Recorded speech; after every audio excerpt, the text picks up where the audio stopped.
The chandelier lights inside the Los Angeles Royal Crest Hall sparkled like stars, but all I felt was a tight knot in my stomach. My son, Logan Harris, stood at the center of the stage, grinning as if this night was built to celebrate him and only him.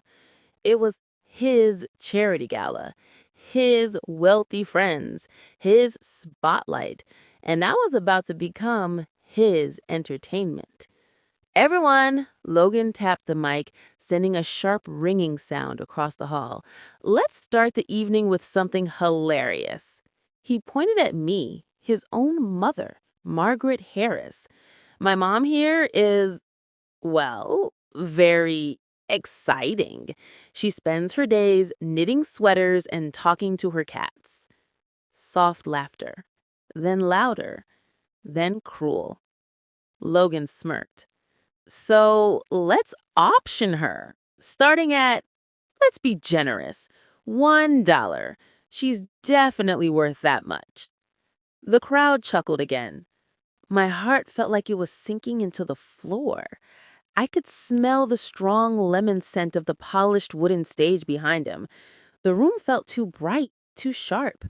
People glanced at me like I was the joke of the night. Logan wasn't done humiliating me. He leaned into the mic and added, "Who wants my useless mom for $1?" A painful silence followed, the kind where you hear every breath, every whisper, every judgment. My palms were cold. My throat burned as I tried to swallow my shame. Then, a voice boomed from the left side of the hall. $1 million. The silence shattered. Guests turned so fast, their chairs screeched across the floor. The air changed. The room felt charged, electric. A tall man with dark hair and steel blue eyes stepped forward. He looked like someone from a powerful boardroom, not a charity event. Strong shoulders, calm confidence. Dressed in a black suit that didn't just say money, it screamed influence. Logan's grin fell off his face instantly. Who are you?" he asked, voice shaking. The man didn't answer him. He kept walking toward me. Every step felt like thunder. When he reached my table, he stopped, looked directly into my eyes, and said softly, "Hello, Margaret. You didn't think we'd meet again, did you?" My breath caught. My chest tightened because I knew that voice. Everyone in the room stared, waiting, confused, hungry for answers. The man placed a checkbook on the table. "I'll explain everything," he whispered, "but not here. It's time they learn the truth." The cliffhanger hit hard. And just like that, my story rewound to a moment I thought I had escaped. 6 years ago, during a storm I will never forget. Before we continue, please leave a comment telling us where you're watching from and subscribe to Never Too Old channel. We're creating a community of people who know that our best chapters can happen at any age. Now, back to the story. The moment that man said my name, Margaret, the past rushed back like a cold wave. But before that night, before the humiliation, before the storm 6 years ago, there was a time when Logan and I were actually close. People in that glamorous hall only saw a boring mom, the one Logan mocked so easily. But once, he held my hand with tiny fingers and told me, "Mom, when I grow up, I'll buy you a big house and protect you forever." I still remember that day clearly. It was a warm summer morning in Cedar Grove, Illinois, our small hometown far from Los Angeles's noise. The sun came through the kitchen window, hitting the old wooden table where I used to pack Logan's lunch. Peanut butter and jelly. Always cut into triangles because he said squares tasted sad. He'd sit on the counter, legs swinging, watching me. "Mom, "Why don't you ever get angry?" he'd ask. I would laugh softly. "Because someone needs to stay calm. It's my job." He always smiled at that. Back then, he wasn't the wealthy, entitled young man standing on a stage. He was just a boy who used to run through cornfields, shouting that he would be a superhero someday. I raised him alone, working 2 jobs, sometimes 3. Morning shifts at the diner, evenings typing reports for a small insurance office, late nights finishing my little mystery stories. Stories I wrote just to keep my mind alive. I never complained. I never wanted him to feel like he didn't have enough. We rented a tiny house with peeling wallpaper and a narrow porch. When storms rolled in, we'd sit together, wrapped in a blanket, drinking hot chocolate because the heater took too long to warm up the place. "Mom," he'd whisper during thunder, "I'll always be with you." He meant it then. I believed him then. Because for years, it was just us against the world. And when he got his scholarship to UCLA, he hugged me so tight I could barely breathe. "Mom, I'll make you proud. I promise." I still remember standing at the bus station that day, watching him leave with a suitcase that had one broken wheel. He turned back 3 times to wave at me, smiling each time as if he didn't want to lose sight of me. But Los Angeles changed him. Fast. The city swallowed him, its money, its glamour, its expectations. New friends with sharp suits, expensive parties, people who only cared about status, influencers, investors, fake smiles. Slowly, his calls became shorter, then less frequent, then cold. I tried not to take it personally. Mothers always hope. But one phone call broke something inside me. He said, "Mom, stop visiting campus. It's embarrassing. You don't fit in." Those words sliced deeper than any insult at the gala ever could. I remember sitting in my car after that call, the steering wheel cold under my fingers. Cars rushed past me on Sunset Boulevard, but I didn't hear anything. My heart was too loud. I didn't cry, because I never let myself cry where people could see. I just sat there, letting the world blur through the windshield. Still, I supported him. I didn't stop sending him small amounts of money. I didn't stop writing him emails he never replied to. I didn't stop hoping he'd remember who he used to be. When he launched his real estate company, when he became successful, when his photos started appearing in magazines, I felt proud, even from a distance. That pride brought me to the gala that night. I believed maybe, just maybe, he invited me because he missed me, because he remembered the woman who raised him with shaking hands and endless sacrifices. I wore my nicest dress, the dark blue one I saved for special occasions. I brushed my hair carefully. I even wore the silver locket Logan gave me when he was 10, the one with our tiny picture inside. I wanted to look like the mother he once admired. Instead, I became the punchline of his joke. And yet, as the man with steel blue eyes walked toward me, everything inside me twisted, because he belonged to the part of my past that Logan never knew, a part I had buried deep, a part connected to the storm and to the truth that could destroy everything. As the man's presence filled the hall, my mind pulled me backward, back to the night I had tried hardest to forget. 6 years ago, the storm, the betrayal, the reason I disappeared. Most people think storms begin with lightning. Mine began with a knock. It was a cold October evening in Cedar Grove. The rain was pounding so fiercely against the windows, it sounded like someone was throwing handfuls of gravel at the house. I had been editing one of my mystery drafts, sipping cheap coffee wrapped in Logan's old UCLA sweatshirt. The knock came again, harder this time. I almost didn't answer, but when I opened the door, I froze. He was standing there, the same man who now stood in the gala hall with steel blue eyes and an unshakable stare. Back then, he wasn't wearing a flawless suit. He looked wild, rain dripping off his hair, jaw clenched, breath fast. "Margaret," he said, voice low and strained. "Let me in, please." My chest tightened at the memory. His name was Daniel Whitaker, and 6 years ago, he had been the most dangerous man I had ever met. Our connection wasn't romantic. It was survival and fear. Daniel wasn't always a threat. We met when I worked nights cleaning offices at a legal firm. He was a junior investigator then, smart, precise, polite.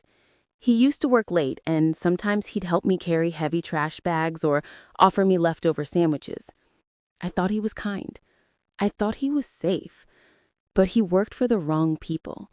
People who hid crimes behind charity foundations and polished boardrooms. People who used money to erase the truth. Daniel discovered something he wasn't supposed to. Financial fraud, blackmail networks, dark deals connected to powerful families in Los Angeles. He trusted me, told me things, showed me documents he found, things I wish I never saw. And that night, 6 years ago, he came to my door because he was running for his life. They found out, he said, soaked, trembling. I don't know who I can trust. I stepped back instinctively. "Daniel, you shouldn't be here." But he pushed inside and shut the door behind him, locking it. Right then, I knew the danger wasn't outside. It was already in my home. The confrontation. "Margaret," he whispered urgently, "they're coming. I need your help." "You dragged me into this," I hissed a bit. "I'm a mother. I have a son." "I know," he interrupted, voice cracking, "and that's why I'm here. You're the only one who won't sell me out." His words hit hard, because weeks earlier, certain men had come looking for him, and they had asked me questions too. Dangerous questions. I had lied to protect him. That was my mistake. A loud thunderclap shook the house. Daniel paced the room, restless, like a trapped animal. "You still have the files?" he asked. I stiffened. "No, I destroyed them." He stopped, turned slow toward me. "You're lying." Cold fear raced up my spine. "I'm not lying," I said, but my voice trembled. He stepped closer, and in that moment, the mask of the helpful investigator slipped away. What I saw in his eyes wasn't desperation. It was something darker. "You kept them, and I need them back." When I didn't answer, he grabbed my wrist so tightly I gasped. "Daniel, you're hurting me." "I can't die for this," he whispered. "Give me the files." "I don't have them," I cried.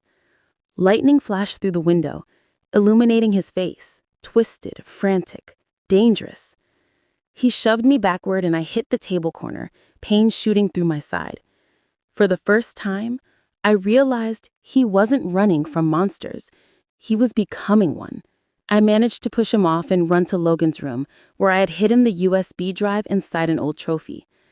I shouldn't have kept it, but something inside me knew those files might someday protect my son. Daniel followed me upstairs. The storm howled outside. The house rattled. My heart pounded. He grabbed the trophy before I could reach it. And then, the front door downstairs burst open. Shouts, footsteps, men with flashlights. Daniel's eyes widened in terror. He smashed the trophy on the floor, snatched the USB drive, and sprinted toward the window. He didn't even look at me. He leapt into the storm, disappearing into the darkness. The men stormed the room seconds later. They didn't touch me. They didn't question me. One of them simply stared and said, "Forget he exists. For your own good." And then they left. I never saw Daniel again. Not until the gala. And now, here he was, with $1 million, with a checkbook, with eyes that knew too much. What terrified me most wasn't the stormy past we shared. It was the possibility that Logan's world, his company, his friends, his money, was connected to the same men from 6 years ago. Maybe unknowingly, maybe dangerously, maybe fatally. Daniel hadn't come for me. He had come for the truth, and that truth would tear everything apart. The hall felt too bright, too silent, too breathless. Daniel's voice, steady, calm, and terrifyingly familiar, hung in the air like a blade. Logan stood frozen on stage, fingers still wrapped around the microphone. His proud facade, his expensive suit, his smug confidence, all of it cracked like thin glass. He didn't know who Daniel was. He didn't know what Daniel carried. But I did. And that made my heartbeat echo in my ears. Daniel pulled out a pen, silver, heavy, deliberate, and began writing on the check. The scratch of the pen against paper was so loud, it felt like thunder. Then he tore the check leaf cleanly and placed it in front of me. "Paid," he said. Guests whispered, stunned and buzzing with confusion. "Who are you?" Logan repeated, voice rising, cracking. Daniel didn't answer him. Instead, he dragged a nearby chair and sat beside me. Too close, too calmly. "Margaret," he said, softly but firmly, "we don't have much time. They're watching." My stomach dropped. "Who?" I whispered. He didn't look at me. He scanned the room instead. "The same people who hunted me 6 years ago. The same ones who threatened you. The same ones who—" He stopped. His jaw clenched. That unfinished sentence felt heavier than the chandelier hanging over us. I swallowed hard. My voice barely came out. "Daniel? Does Logan... is he in danger?" Daniel didn't blink. "He already is." A cold wave ran through me. Logan came storming down the stage, anger replacing confusion. "Mom, what is this? Who is he? Why are you—" Daniel stood. "Logan Harris?"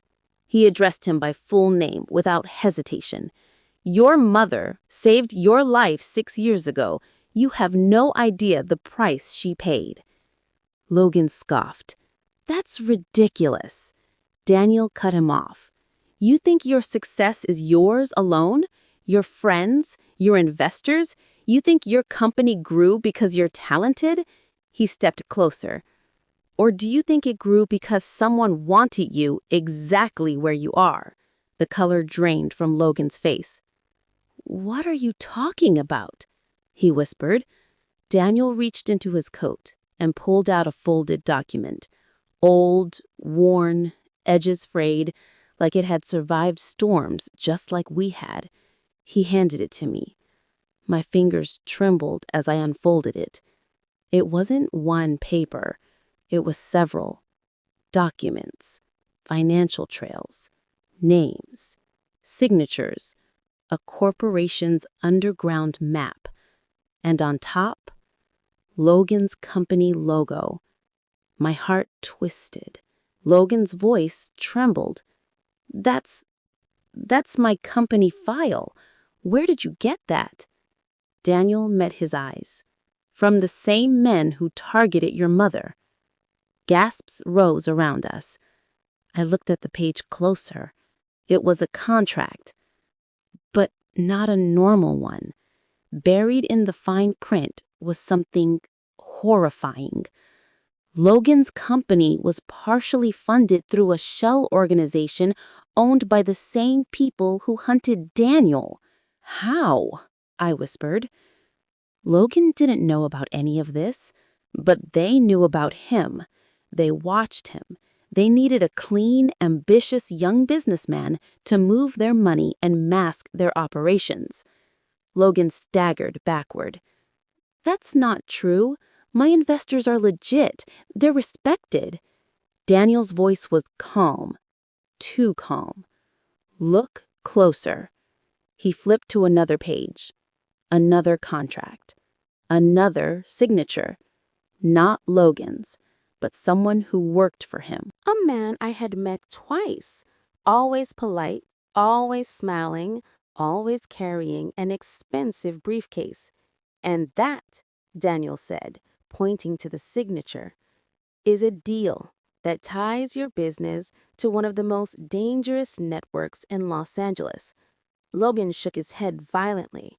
No, this can't be real. My CFO would never. Daniel sighed. He already did. And when they're done using you, Logan, they will discard you the same way they discard anyone who knows too much. I felt the room tilt. The chandelier lights blurred. You knew this, I whispered to Daniel. Back then, when you came to my house. Yes, he said quietly. And I tried to leave you out of it, but they wouldn't let me. The truth hit me like a punch. So, all these years, all this silence, all this distance, I said, my voice nearly breaking. Logan wasn't just drifting away because of fame. Daniel's eyes softened for the first time. They were controlling the environment around him, guiding him, pushing him, making sure he never came back to you. A mother is the one person he'd trust blindly, and they couldn't risk that. My throat burned. Logan looked at me, eyes wide, voice shaking. Mom, I didn't know. I swear. A sharp crack echoed above us. Not thunder. A microphone dropping or being cut. The speakers fizzled. Lights flickered. Daniel stiffened instantly. They're here, he whispered. His hand went to my arm, not forcefully, but protectively. Margaret, listen carefully. From this moment on, you can't trust anyone except me. The music stopped. The hall dimmed. Security guards moved in strange patterns, like they weren't acting on gala protocol, but someone else's orders. Daniel leaned close. The truth is bigger than you think, and it starts with a USB from your son's room. My breath caught. It wasn't destroyed, not by me, and not by the storm. He paused. It still exists. The moment Daniel said, "It still exists," the entire hall seemed to inhale and hold its breath. The lights flickered again. Once. Twice. Then steadied. But something was wrong. The room didn't feel like a gala anymore. It felt like a trap slowly closing. Guests weren't laughing. They weren't even whispering now. Most sat stiff in their chairs, eyes darting between Daniel, Logan, and me, uncertain, afraid, and unsure why the air suddenly tasted like metal. Logan took a step toward me. Mom, we need to leave. His voice shook, but his eyes, those eyes that used to look at me from a kitchen counter in a tiny house, were filled with something I hadn't seen in years. Fear and guilt, and the realization that I wasn't the joke tonight. He was. Daniel raised a hand, stopping Logan from moving any closer. Not yet, he murmured. If we run too fast, they'll intercept us before we reach the exit. They? I whispered. Daniel scanned the room with the precision of someone who had lived too many years in paranoia. Then his gaze stopped on the far right corner of the hall. A group of men stood there. Black suits, no drinks, No expressions, no chatter. Their earpieces glinted under the chandelier. Logan's eyes widened. "Those aren't my security," he said under his breath. Daniel nodded. "They're not here for you," he replied. "They're here for her." My chest tightened. "They came back for me?" I whispered. "No," Daniel said slowly. "They came because you and I are standing together again. That scares them more than anything." The men began spreading out. One peeled off toward the stage. Another pretended to check his phone as he moved closer to our table. Two positioned themselves near the exits. We were being surrounded. Logan grabbed my arm. "Mom, we have to go. I don't care who they are." Daniel cut him off sharply. "Not the front door, not the side exits. They'll close them any second. We need to move only when I say so." Logan bristled. "And why the hell should I trust you?" Daniel's face hardened. "Because your CFO sold you out." Logan froze. "What?" Daniel pulled another document from inside his jacket, unfolding it quickly. "Your CFO leaked your schedules, your contacts, your travel routes, even your event guest list, including your mother's seat number." My breath caught. "They planned something tonight," Daniel said quietly. "Either intimidation or extraction." "What does that mean?" Logan whispered. Daniel looked straight into my eyes. "They were going to take your mother after the auction.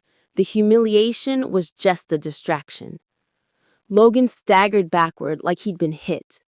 No, that's... Mom, I didn't." "I know," I whispered, grabbing his hand. He squeezed my hand like a drowning man grabbing a lifeline. But the moment didn't last. A sudden crackle tore through the speakers.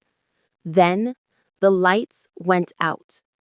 For one terrifying second, darkness swallowed the entire hall. Screams erupted. Chairs scraped. Someone dropped a glass. Then, a dim emergency light flickered on, bathing everything in a sickly red glow. And in that red glow, the men in black suits began moving. Fast, purposeful, predatory. Daniel instantly positioned himself in front of me, shielding me with his body. "Logan, stay behind me," he ordered. But Logan stepped up beside him instead. "No," he said firmly, "I'm not leaving my mother again." For a heartbeat, I saw the boy he used to be. Daniel didn't argue. He just nodded once. "Good. Then listen carefully. We need to reach the staff corridor behind the kitchen. There's a service exit leading to the delivery bay. If we make it there..." A voice cut him off. Cold, metallic, amplified through a portable speaker. "Daniel Whitaker, you've run long enough." Every muscle in Daniel's body went rigid. The men in black suits stepped forward in unison. Guests scattered, panicking, hiding behind tables, shouting for police, but their phones showed no service. The voice continued, "You should have stayed dead." Logan trembled. "Daniel, what do they want with my mom?" Daniel's jaw locked. "They think she has something I once trusted her with. The USB," I whispered. He nodded. "That drive contains evidence that could destroy their entire network, and they don't believe you gave it to me." "But I did," I said. Daniel's eyes darkened. "And they think you still have a backup." I felt my throat close. The voice echoed again. "This is your last chance. Hand over the woman." Daniel whispered quickly, "Margaret, Logan, when I say run, run." Footsteps thundered behind us. Security guards? Staff? No. More men in suits. The circle closed. The red light flickered like a heartbeat on the edge of stopping. Daniel grabbed my wrist. Logan grabbed my other. My pulse roared in my ears. The voice shouted one final command. Take her. Daniel screamed. Run! Daniel's shout split the air. Run! Logan didn't hesitate. He pulled me toward the left aisle while Daniel blocked the first man reaching for us. Chaos swallowed the hall. People screamed, tables toppled, glass shattered under panicked feet. The red emergency light stuttered, throwing shadows that moved like ghosts. Daniel rammed his shoulder into one of the men, sending him crashing into a chair. Two more charged at him. Go, he shouted again. Get her out. Logan dragged me forward, but I couldn't stop looking back at Daniel. Three men surrounded him now. One grabbed him by the collar, another swung something metal. Daniel dodged, blocked, punched, moving like a man who had spent 6 years running, surviving, fighting. But they were too many. Logan! I cried. He tightened his grip on my hand. We're not leaving him, but we were losing time. One of the emergency lights blew out with a pop. Half the hall dropped into deeper darkness. Mom, this way! Logan shoved a table aside, clearing a path. We sprinted toward the side corridor leading to the kitchen. Two men broke off from the group chasing Daniel and came after us. My breath tore in and out. My legs burned. The sound of footsteps behind us grew louder. We burst into the kitchen, bright stainless steel, boiling pots, confused chefs frozen mid-service. Out of the way! Logan yelled. The staff scattered. He shoved through swinging doors leading to the employee corridor, a narrow, dim hall with humming vents and flickering lights. For a split second, silence. Then, bang! A metal tray hit the floor behind us. They were coming. Logan, I whispered, breathless. Your CFO? Why would he? Logan's jaw tightened as he pulled me around the corner. I didn't know he was involved, I swear. He told me those investors were legitimate, that they were silent partners. I never checked. I trusted him. The guilt in his voice was sharp, real.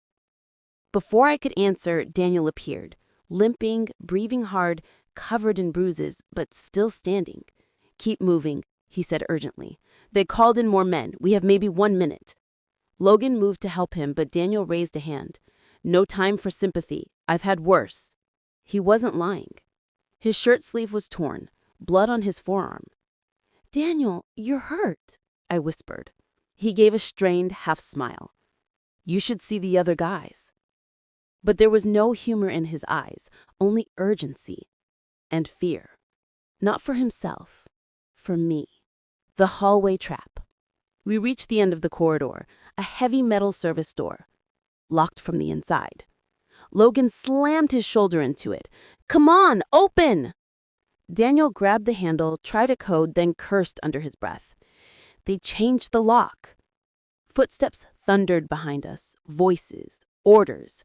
Closer, closer. We're out of time, Daniel said. He turned to Logan. Help me break it. Logan braced himself beside Daniel. They pushed together. Metal groaned. Bolts strained. Then, crack. The door burst open. Cold night air rushed in from the loading bay outside. Freedom. Go, Daniel ordered. But the moment we stepped into the doorway, a shadow moved on our left. A gun cocked. I froze. A man stepped forward from behind a stack of crates. Dark suit, no expression, eyes like stone. And he aimed the gun directly at me. Logan lunged in front of me. No! Don't move, the man said quietly. Daniel stepped in front of Logan, reacting purely on instinct. Shoot me, he growled, not them. The man tilted his head slightly. Orders are clear, he said. Then he said something that made my blood turn to ice. She has what we need. Daniel stiffened. I don't have the USB, I whispered. The man smirked. Not physically, but you're the only one who knows the password. The world stopped. My breath caught. Password? Logan asked, panicked. I shook my head quickly. I don't know any. Daniel's voice cut through me. Margaret, you do! He looked at me with eyes that carried 6 years of unspoken truth. And then he said the name of the password, not out loud, not to Logan, not to them, to me, in a whisper. A single word whispered in the storm 6 years ago before he disappeared. A word he had told me to remember just in case. A word that I had locked away in a corner of my mind so deep I forgot it belonged to anything dangerous. But hearing it now, my knees buckled. No, I whispered. Not that. Daniel, no! Logan looked between us, confused and terrified. What password? What is he talking about? The man with the gun stepped closer. Give us the password and we let your son live. Logan froze. Daniel positioned himself in front of both of us. You're not getting anything, he hissed. The man didn't blink. He raised the gun, pointed it at Logan. My heart stopped. 3, 2, 1. And then a shot exploded through the night. A cry echoed. But it wasn't Logan's. It was Daniel's. He stumbled backward, collapsing onto the concrete, hand clutching his side. Blood spread fast across his shirt.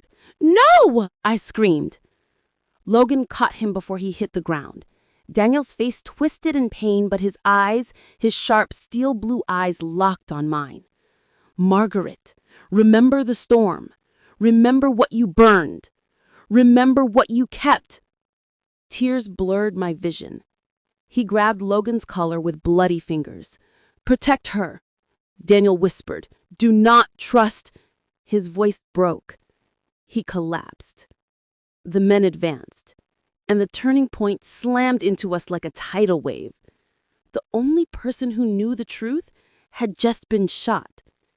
And now, every single one of them was coming for me. The storm outside hammered against the windows of my little house, but it was nothing compared to the storm inside my chest. I sat at the edge of the couch, my hands trembling, staring at the envelope Mark had left before disappearing 6 years ago. For years, I'd been too afraid to open it, too afraid of what it might confirm or destroy. But after the mysterious $1 million bid tonight, after seeing Mark's face again, after watching Logan's world crack for the first time in his life, I knew I couldn't run anymore. My fingers slid beneath the seal, slow, hesitant, terrified.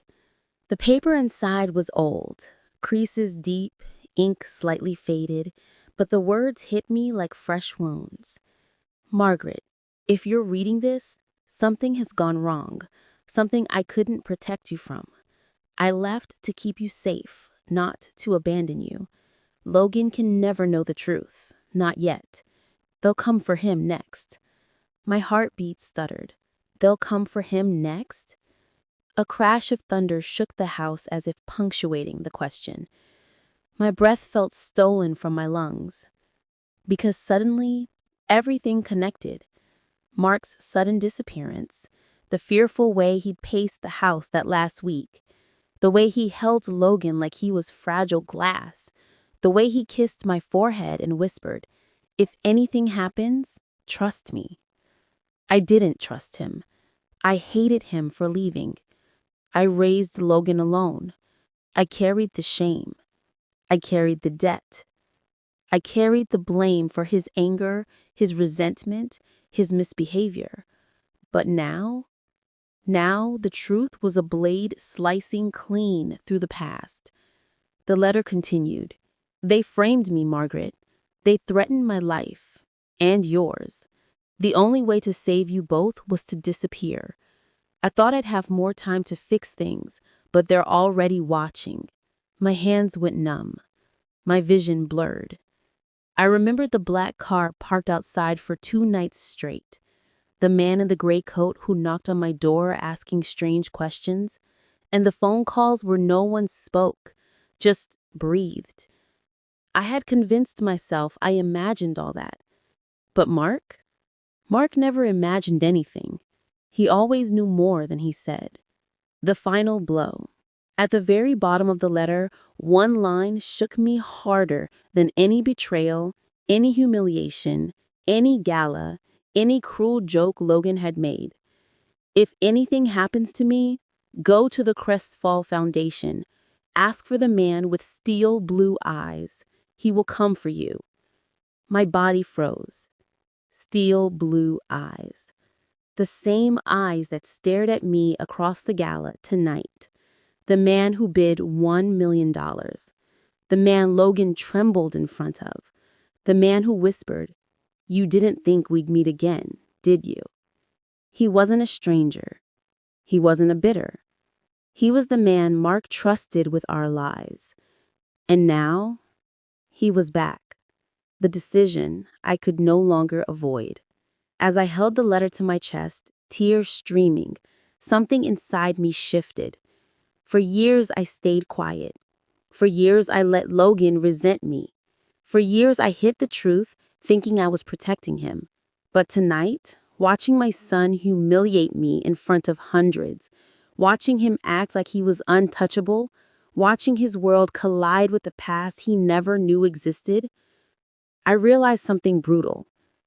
The truth wasn't just coming. It was already here. And now I had to choose, hide again, or finally face the thing Mark died trying to protect us from. My breath steadied. My hands stopped shaking. For the first time in years, I felt solid. I folded the letter, stood up, and whispered to myself, "It's time." Because tonight was not just a gala.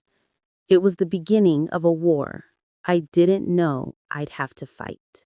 The next morning, I stood outside the Crestfall Foundation headquarters, a towering glass building in downtown Los Angeles. The sky was tinted gray, heavy with the kind of weight that mirrors a person's heart. I clutched Mark's letter inside my coat pocket. My palms were cold. My spine felt too straight. My steps felt too certain for a woman who had been scared for 6 years.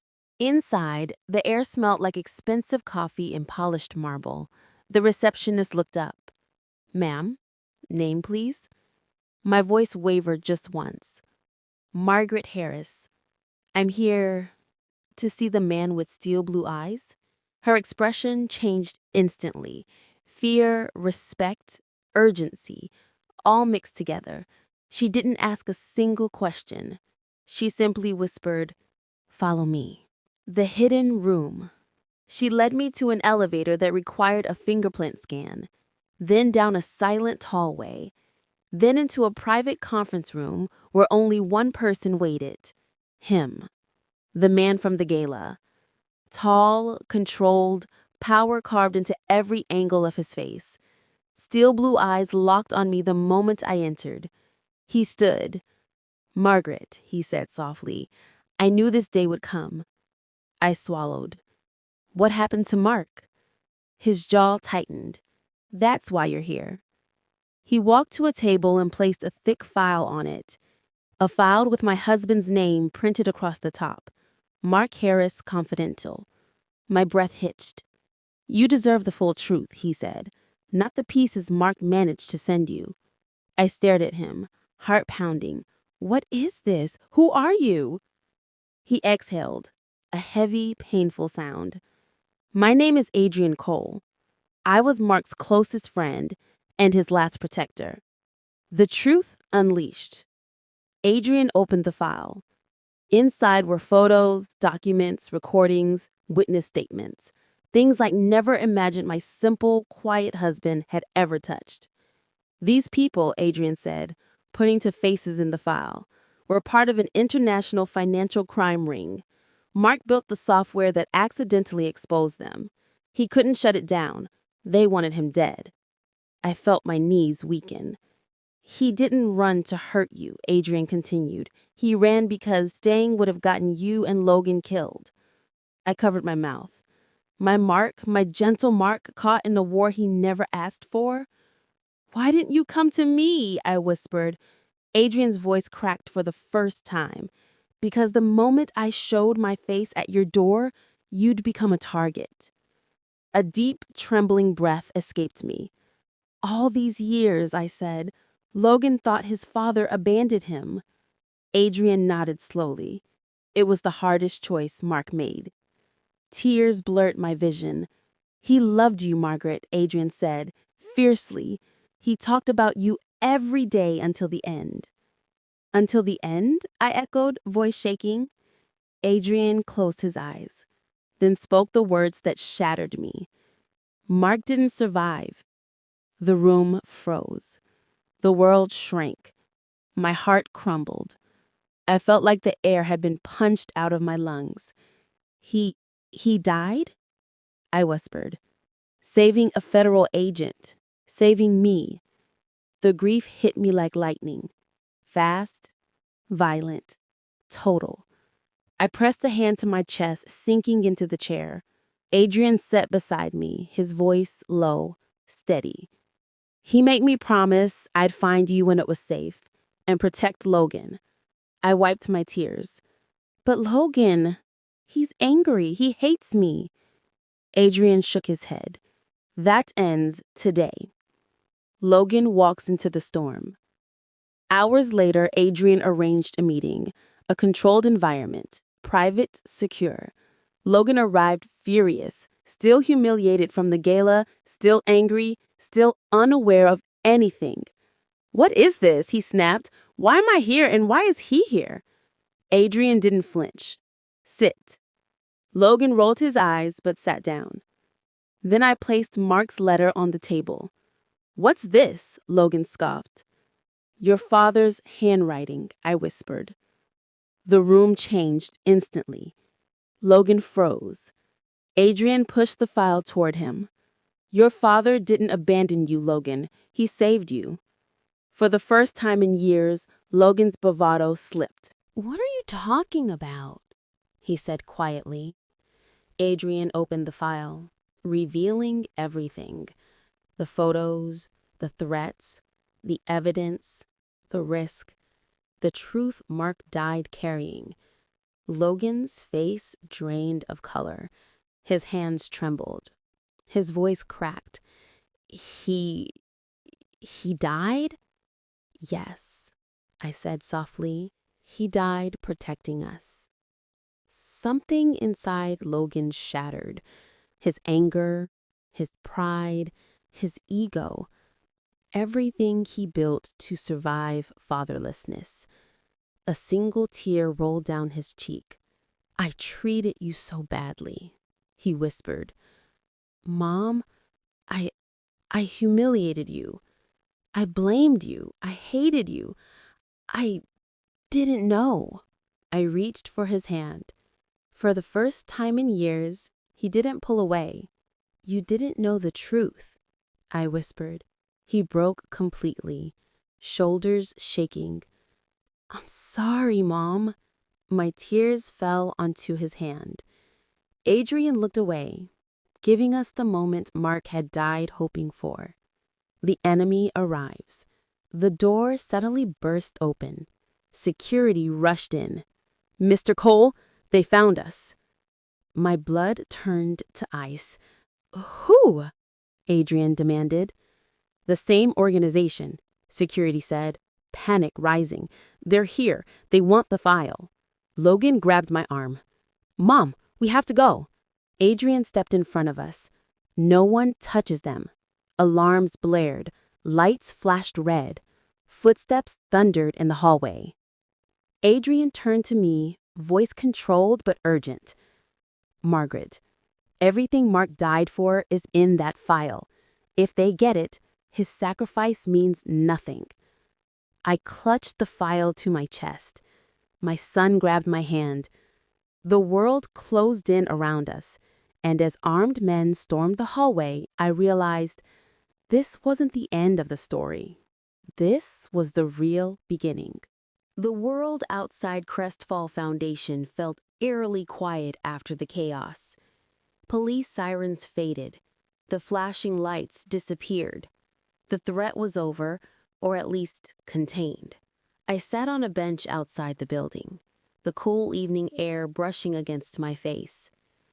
The city lights blinked like distant stars, unaware of the war that had unfolded in a single room. Logan sat beside me. For the first time in years, he wasn't sitting away from me. He wasn't turned toward his phone. He wasn't rolling his eyes. He was just next to me. My son. Present. Human. Soft. He took a shaky breath. "Mom, I don't know how to fix what I did," he said quietly. I looked at him, really looked at him, and saw the little boy who used to hide behind my legs when strangers talked to him. The boy who cried when a storm scared him. The boy who asked me if heroes were real. I reached for his hand. "You start by not running away anymore," I whispered. Logan's eyes turned glassy. He nodded. "I want to know everything about Dad," he said. "You will," I promised. And for the first time since Mark vanished, the weight didn't crush me. It lifted. The final meeting. Adrian stepped outside to join us. His suit was torn, dried blood on his sleeve, but he still looked composed, like he'd walked through fire before and expected more. "The organization is being dismantled," he said. "You're both safe now." Safe. A word I hadn't felt in 6 years. Logan stood and extended a hand toward him. "Thank you," he said. Not with arrogance, not with entitlement, but with sincerity. Adrian shook his hand. "You're your father's son," Adrian said. "He'd be proud of you today." Logan swallowed hard. I saw something shift in him. A weight he didn't even know he had been carrying slid off his shoulders. Adrian turned to me. "Mark told me to give you this when everything was over." He handed me a small black USB drive. My heart thudded. "What's on it?" I asked. He smiled gently. His goodbye. My breath caught. My fingers trembled around the tiny device. Then Adrian did something I never expected. He placed a hand on my shoulder, not as a protector, not as Mark's last witness, but as someone who had carried the same pain.